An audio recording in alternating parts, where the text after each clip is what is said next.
This is Sensor Studio, pushing the boundaries of common sense. The Chinese Navy is literally shaking the whole world. They have taken control of 31 ports in Central and South America, conducted live fire drills in the West Sea, and recently, they've even crossed the second island chain near Japan's Ogasawara Islands and the United States territory of Guam to carry out exercises. The expansion of the Chinese Navy is tremendous. Today, let's focus on this topic in detail. Let's get right into it. First, let's find out what's happening. Recently, for the first time in its history, China conducted training exercises in the Western Pacific using an aircraft carrier. According to Huanggongxinbu, on June 11, the Chinese Navy's Liaoning and Shandong aircraft carriers, along with their carrier groups, recently conducted training in the Western Pacific and other waters to check the unit's far sea defense and joint operation capabilities. First of all, the Chinese Navy conducted training in the Western Pacific using 2 aircraft carriers. It's surprising that they mobilized 2 aircraft carriers, but what's even more surprising is the location. It is outside the second island chain. As many of you may already know, China has a strategy called the island chain strategy. They've drawn imaginary lines by establishing a defense line based on islands, as you can see on this map. Through this, they've set a goal to block the United States from accessing the Pacific. Of course, as you all know, until now, China has only operated inside the first island chain, but this time, for the first time, they went beyond the second island chain and conducted exercises. The second island chain refers to the areas along the Western Pacific, stretching from the Ogasawara Islands to Guam, Saipan, and the waters near Papua New Guinea. Actually, the reason China came up with this island chain strategy is that in the event of something like a new attack on Taiwan, they intended to defend against the United States Navy only within the island chains. But this time, China's crossing of the second island chain can be interpreted as not just defending anymore, but as an attempt by the Chinese Navy to expand its influence and challenge hegemony in the Pacific, which is dominated by the United States. What's even more surprising is this. According to Japan's Ministry of Defense, the Chinese Navy sailed and conducted training within Japan's exclusive economic zone, 300 kilometers southwest of Minami Torishima. It's already surprising that they broke through the second island chain, but the fact that they even conducted training in Japan's exclusive economic zone is the moment that turns suspicion into certainty. On top of that, they even entered Japan's exclusive economic zone. Japan responded by sending a patrol aircraft from the Maritime Self-Defense Force. They sent a P-3C patrol aircraft to observe China's movements. But in response, China deployed J-15 fighter jets to threaten Japan's P-3C patrol aircraft. The J-15 fighter jets were seen chasing the Japanese P-3C patrol aircraft for 40 minutes. It was very threatening. China's 25th fighter jet was so threatening that it approached as close as 45 meters to the patrol aircraft without any altitude difference. Of course, this didn't lead to any engagement or damage between the two sides. This was the first time since 2014 that China had conducted such a threatening flight against Japan. As a result, there were many cases within Japan where people expressed concern about China's actions.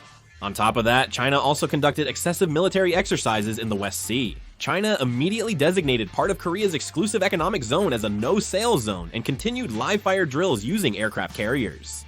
In fact, China has taken another bold step like this.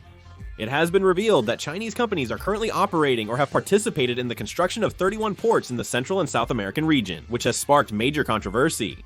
The United States think tank, the Center for Strategic and International Studies, has expressed great concern and pointed out that China is rapidly expanding its influence in Central and South America, which is considered the United States' backyard. As you can see, the ports in Central and South America where China is expanding its influence are not limited to just one location, but are spread throughout the entire region. Manzanillo and Veracruz in Mexico are also included.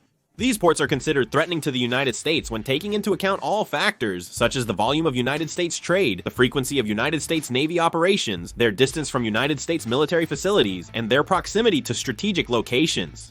These ports could be used as means to strike the United States mainland in the event of a full-scale war between the United States and China, so they are extremely threatening targets from the United States perspective. Of course, as you all know, the United States is not foolish. The United States government has also been closely monitoring this situation.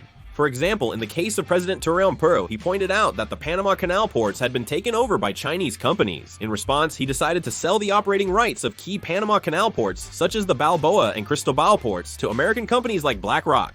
China is making every effort to hold on to these Latin American ports. Just by looking at China's reaction, you can see that gaining control over these ports isn't just about dominating the logistics market. It seems that they are increasing their influence to enhance the value of these ports as strategic assets and to threaten United States security. And there are certainly some people who think it's fine, because Chinese companies have only acquired the operating rights to the ports. Even if Chinese private companies enter, the United States Center for Strategic and International Studies has analyzed that the Chinese government still sees this as a strategic asset. On top of that, recently, China has been developing things like container missile ships, and they have even created container-type missile launch platforms that can be mounted on regular merchant ships. Of course, due to issues like the Geneva Convention, they haven't been able to actually deploy them. If they load up these container missiles and deploy them in large numbers at ports in Central and South America, during peacetime they could sail near the coasts of the United States or hostile countries, and in the event of a crisis they could enter the ports and launch missiles indiscriminately. Tactics using these containers have already been demonstrated directly in Ukraine and Israel, so there's a good chance they could actually be put into practice. The threat posed by the Chinese Navy is not an exaggeration. The Chinese Navy is growing at a very fast pace and is threatening the United States Navy.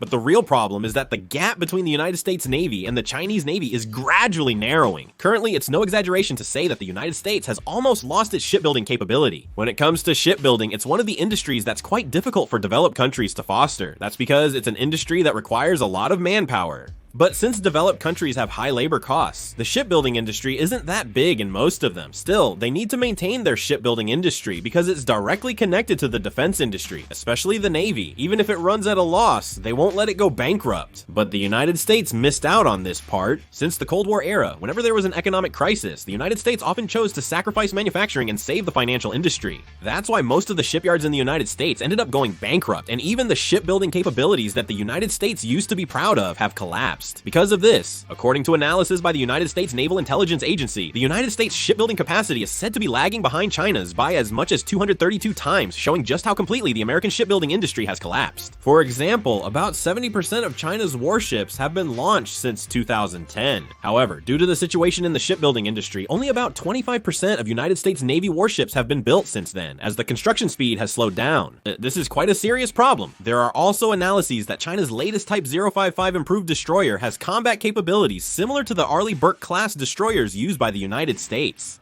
But China is producing these at a crazy rate. If this continues, China could catch up to the United States, which used to have overwhelming superiority in performance. And according to an analysis by the United States Naval Intelligence Agency, Chinese warships are getting closer and closer to the quality level of the United States Navy. It is also expected that China will surpass the United States in 2027 in terms of vertical launch system, which is an important metric for evaluating naval power. Vertical launch system is a system on warships that launches various types of missiles. As of now, the United States has 9,900 vertical launch system, while China has 4,200. But the thing is, China is expected to surpass this number in 2027. Of course, the United States Navy currently relies on aircraft carriers for operations, and since modern naval battles are centered around aircraft carriers, you might think that the United States with its powerful aircraft carrier and submarine forces would have the upper hand. But the future for this isn't very bright either. First of all, due to a shortage of shipbuilders and maintenance personnel, it's already difficult to maintain and repair warships. When this happens, even if you have a lot of aircraft carriers and submarines, your ability to operate them decreases. According to the United States Government Accountability Office report released in 2022, they assessed that from 2015 to 2019, due to maintenance support for repairs of aircraft carriers and submarines, more than half of the aircraft carriers and 3 submarines each year were unavailable for use.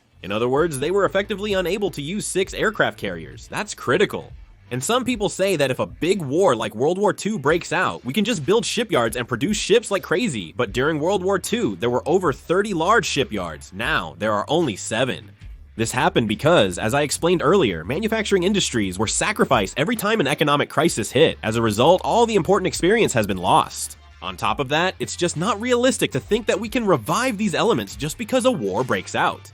What couldn't be done in peacetime can't be done during wartime either. The situation of China's Navy is actually more promising than people think.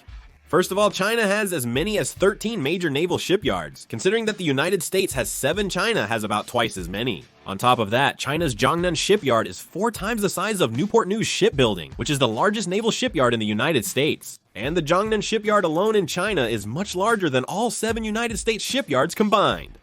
Over the past 7 years, the United States Navy hasn't even been able to properly plan a new destroyer, but China has been producing the latest destroyers in double digits.